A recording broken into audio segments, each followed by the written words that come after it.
Pemerintah Kota Palembang menggelar upacara bendera di pelataran Benteng Kuto Besak dalam rangka memperingati Hari Pahlawan ke-71 tahun, Kamis 10 November 2016.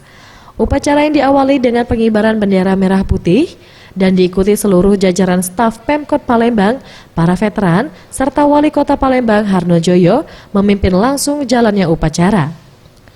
Menurut Harnojoyo, Wali Kota Palembang yang ditemui usai upacara menyampaikan, bangsa yang besar adalah bangsa yang mengingat jasa para pahlawan dengan cara mentauladani sikap dan perbuatan para pejuang.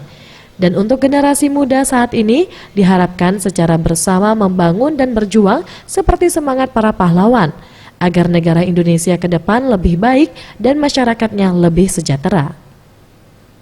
Bangsa yang besar adalah bangsa yang mengingat akan para pahlawan, akan para pejuang. Yang maksudnya seperti apa? Kita mentauladani sikap dan perbuatan para pejuang kita, yang tentu harus kita aplikasikan pada saat ini. Kalau dulu para pejuang kita dengan bercucuran keringat, bahkan tetesan darah, bahkan nyawa untuk membela bangsa ini supaya merdeka. Tetapi saat ini kita mengisi kemerdekaan ini tentu dengan membangun. Hashim Husni, salah satu pejuang veteran, mengaku peringatan Hari Pahlawan selalu membuat ia teringat akan perjuangannya di masa lalu dan diharapkan generasi muda dapat mencintai bangsa Indonesia karena generasi muda yang menjadi kekuatan negara untuk dapat maju ke depan.